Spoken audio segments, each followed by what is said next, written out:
बहुत सारे धर्मों के जैसे हिंदू धर्म एक जैसा नहीं है। ये अलग अलग मान्यताओं, रीति रिवाजों और विचारधाराओं का मिश्रण है। यह विविधता इसके साधुओं तक फैली हुई है। नागा साधु और अघोरी जैसे समूह आध्यात्मिक खोज के चरम रूप को दर्शाते हैं, जहां दोनों ही जन्म और मृत्यु के चक्र से मुक्ति मोक्ष के लिए प्रयास करते हैं। वहीं उनके रास्ते नाटकीय रूप से अलग अलग हैं, जो हिंदू विचारों के विशाल स्पेक्ट्रम को दर्शाते हैं। नागा साधु शैव धर्म शिव की पूजा से जुड़े हैं। वे भारत में साधुओं का एक अनोखा और आकर्षक संप्रदाय हैं, जो अपनी कठोर साधनाओं और गहरी भक्ति के लिए जाने जाते हैं। उनका जीवन आध्यात्मिक ज्ञान की खोज और सांसारिक सुखों के त्याग के लिए समर्पित होता है। उनका नाम नागा से आया है, जिसका अर्थ है नग्न, जो कपड़े त्यागने की उनकी प्रथा को दर्शाता है। यह कृत्य भौतिक संपत्ति और सामाजिक मानदंडों से उनके अलगाव का प्रतीक है, जिससे वे पूरी तरह से अपनी आध्यात्मिक यात्रा पर ध्यान केंद्रित कर सकते हैं। आप उन्हें उनके राख से सने शरीर, जटाओं वाले बालों और अक्सर उनके त्रिशूल, शिव के प्रतीक से आसानी से पहचान सकते हैं। जिस राख से वे खुद को ढंकते हैं, वह जीवन की क्षणभंगुर प्रकृति और मृत्यु की अनिवार्यता की याद दिलाती है। वे जो त्रिशूल धारण करते हैं, वह केवल एक हथियार नहीं, बल्कि उनके विश्वास का एक शक्तिशाली प्रतीक है, जो सृजन, संरक्षण और विनाश के तीन कार्यों का प्रतिनिधित्व करता है। उनका दर्शन गंभीर तपस्या, गहन ध्यान और योगिक क्रियाओं के माध्यम से आध्यात्मिक शक्ति की खोज पर केंद्रित है। इन प्रथाओं को भौतिक दुनिया से परे जाने और चेतना की उच्च अवस्था को प्राप्त करने में मदद करने के लिए डिजाइन किया गया है। कठोर योगिक क्रियाओं के माध्यम से उनका उद्देश्य अपने मन और शरीर को नियंत्रित करना है, आध्यात्मिक मुक्ति या मोक्ष प्राप्त करना है।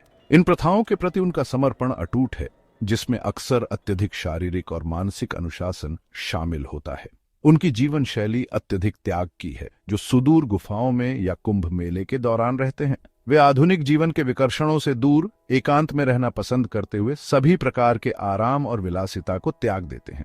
कुंभ मेले के दौरान एक विशाल धार्मिक सभा, वे बड़ी संख्या में एक साथ आते हैं, दुनिया को अपनी भक्ति और तपस्वी प्रथाओं का प्रदर्शन करते हैं। यह आयोजन उन कुछ समयों में से एक है जब वे अपने एकांत जीवन से बाहर निकलते हैं। उनके बारे में लोगों की धारणा विस्मय और भय का मिश्रण है। उनकी गहन जीवन शैली और उपस्थिति डराने वाली हो सकती है, फिर भी उनकी आध्यात्मिक शक्ति और समर्पण सम्मान और प्रशंसा का आदेश देते हैं। उन्हें पवित्र पुरुषों के रूप में सम्मानित किया जाता है। उनके आशीर्वाद की कामना की जाती है, खासकर धार्मिक त्योहारों के दौरान। भक्तों का मानना है कि नागा साधु के आशीर्वाद से सौभाग्य और आध्यात्मिक लाभ मिल सकता है, लेकिन उनका कभी कभी भयंकर रूप भय भी पैदा कर सकता है। श्रद्धा और भय का यह द्वंद्व नागा साधुओं को भारतीय आध्यात्मिकता की टेपेस्ट्री के भीतर वास्तव में एक गूढ़ और आकर्षक समूह बनाता है। अघोरी भी शिव के अनुयायी हैं, लेकिन एक अधिक गूढ़, अक्सर गलत समझे जाने वाले मार्ग का प्रतिनिधित्व करते हैं। वे अपनी गहन आध्यात्मिक साधनाओं और भौतिक दुनिया की सीमाओं को पार करने की अपनी खोज के लिए जाने जाते हैं। अन्य साधुओं के विपरीत अघोरी चेतना की उच्च अवस्था को प्राप्त करने के लिए सामाजिक मानदंडों को तोड़ना चाहते हैं। अघोरी का अर्थ है भयानक नहीं, जो हर चीज में दिव्यता को देखने में उनके विश्वास को दर्शाता है, यहां तक कि पारंपरिक रूप से अशुद्ध माना जाता है। यह दृष्टिकोण उन्हें उन प्रथाओं में शामिल होने की अनुमति देता है जो पवित्रता और अशुद्धता के पारंपरिक द्वंद्व को चुनौती देती है। वे उन प्रथाओं को अपनाते हैं जिन्हें अक्सर वर्जित माना जाता है, जैसे कि श्मशान घाट की रस्में और मुख्यधारा के समाज में प्रदूषणकारी माने जाने वाले पदार्थों का सेवन। ये कृत्य केवल सदमा मूल्य के लिए नहीं है, बल्कि उनके आध्यात्मिक दर्शन में गहराई से निहित है। ये प्रथाएं द्वैत की भ्रामक प्रकृति में उनके मूल विश्वास से उपजी हैं, शुद्ध और अशुद्ध, अच्छाई और बुराई। इन द्वंद्वों को पार करके उनका उद्देश्य परमात्मा के साथ एकता की स्थिति प्राप्त करना है, जहां सभी भेद मिट जाते हैं। उनका रूप अक्सर कठोर होता है, राख से ढके शरीर, न्यूनतम कपड़े और मानव हड्डी के आभूषणों का उपयोग। ये तत्व केवल दिखावे के लिए नहीं है, वे भौतिक दुनिया से उनके अलगाव और मृत्यु दर की उनकी स्वीकृति का प्रतीक हैं। लोगों की धारणा अक्सर उनके अपरंपरागत व्यवहार के कारण उन्हें भय और संदेह की दृष्टि से देखती है। हालांकि अघोरियों के लिए ये प्रथाएं एक अंत का साधन है। अंत आध्यात्मिक मुक्ति और जीवन के सभी पहलुओं में परमात्मा की प्राप्ति है। साधु और अघोरी एक तुलना। आइए कुछ प्रमुख विशेषताओं पर करीब से नजर डालें जो नागा साधुओं को अघोरियों से अलग करती हैं। ये दोनों समूह, जबकि दोनों ही गहराई से आध्यात्मिक हैं और भगवान शिव के प्रति समर्पित हैं, में अनूठी विशेषताएं हैं जो उन्हें अलग करती हैं। देवता के संदर्भ में दोनों ही शिव की पूजा करते हैं।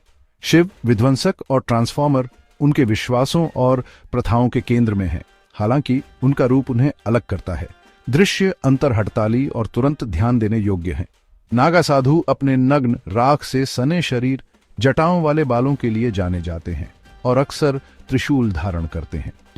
यह रूप सांसारिक संपत्ति के त्याग और तपस्वी जीवन के प्रति समर्पण का प्रतीक है। दूसरी ओर अघोरियों के शरीर पर भी राख लगी होती है, लेकिन वे कम से कम कपड़े पहनते हैं और मानव हड्डी के आभूषणों का उपयोग कर सकते हैं। उनके दर्शन भी काफी भिन्न हैं, जो आध्यात्मिकता के प्रति उनके अनूठे दृष्टिकोण को दर्शाते हैं। नागा साधु तपस्या, ध्यान और आध्यात्मिक शक्ति की खोज पर ध्यान केंद्रित करते हैं। वे सख्त अनुशासन में विश्वास करते हैं और चेतना की उच्च अवस्थाओं को प्राप्त करने के लिए अक्सर कठोर अभ्यास करते हैं। हालांकि अघोरी अद्वैतवाद में विश्वास करते हैं, सामाजिक मानदंडों को पार करते हैं और हर चीज में दिव्यता पाते हैं। उनके व्यवहार को अक्सर चरम के रूप में देखा जाता है, लेकिन उनका उद्देश्य पवित्र और अपवित्र के बीच बाधाओं को तोड़ना है।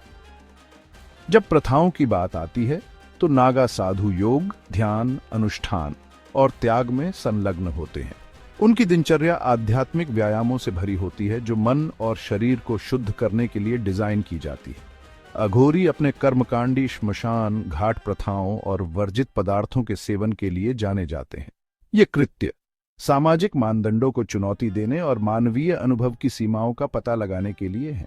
उनकी जीवन शैली उनके दर्शन को दर्शाती है।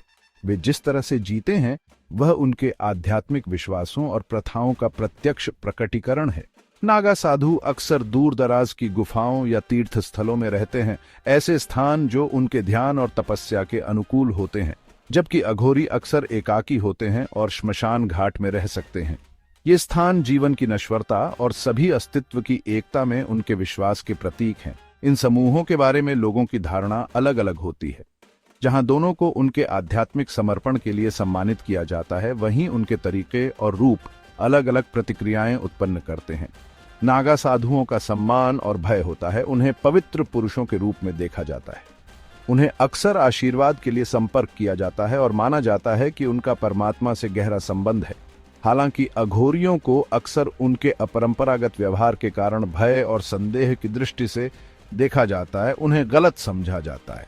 उनके जीने का तरीका सामाजिक मानदंडों को चुनौती देता है, जो उन्हें गूढ़ और अक्सर भयभीत करने वाले व्यक्ति बनाता है। अभिसरण के बिंदु साझा विश्वास और व्यवहार। अपने मतभेदों के बावजूद नागा साधु और अघोरी कुछ समान आधार साझा करते हैं। दोनों ही शैव संप्रदाय हैं जो शिव को सर्वोच्च देवता मानते हैं। वे अलग अलग तरीकों से ही सही तपस्या करते हैं। दोनों का मानना है कि मोक्ष प्राप्त करने के लिए भौतिक दुनिया से परे जाना पड़ता है, हालांकि उनके दृष्टिकोण अलग अलग हैं। आध्यात्मिक ऊर्जा की शक्ति और मुक्ति के अंतिम लक्ष्य में उनका साझा विश्वास उन्हें हिंदू तपस्वी परंपराओं की व्यापक टेपेस्ट्री में बांधता है। आधुनिक प्रासंगिकता, चुनौतियां और योगदान। आधुनिक भारत में दोनों ही वर्गों को चुनौतियों का सामना करना पड़ रहा है।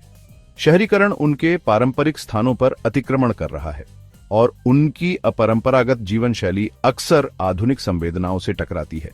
जनता की धारणा मिश्रित बनी हुई है। श्रद्धा अक्सर भय और गलतफहमी के साथ जुड़ी हुई है।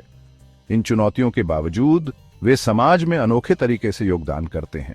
वे प्राचीन परंपराओं के रखवाले के रूप में कार्य करते हैं और जो लोग इसे चाहते हैं उन्हें आध्यात्मिक मार्गदर्शन प्रदान करते हैं। उनकी चरम जीवन शैली भौतिक दुनिया की क्षणभंगुर प्रकृति की याद दिलाती है, आत्मनिरीक्षण और आध्यात्मिक पूछताछ को प्रेरित करती है। निष्कर्ष, आस्था के चरम को अपनाना। नागा साधु और अघोरी हिंदू तपस्वी परंपराओं के चरम का प्रतिनिधित्व करते हैं। उनके रास्ते हालांकि अलग अलग हैं, हिंदू धर्म की विशालता और समावेशिता को उजागर करते हैं, जहां आध्यात्मिकता के लिए विविध दृष्टिकोणों को स्वीकार किया जाता है और उनका सम्मान किया जाता है। वे हमें याद दिलाते हैं कि मोक्ष की खोज कई रूप ले सकती है, प्रत्येक सामाजिक मानदंडों को चुनौती देती है और मानवीय क्षमता की सीमाओं को आगे बढ़ाती है। इन समूहों को समझना उनके प्रतीत होने वाले अपरंपरागत तरीकों के बावजूद विश्वास की बहुआयामी प्रकृति और ज्ञान की मानवीय खोज में बहुमूल्य अंतर्दृष्टि प्रदान करता है।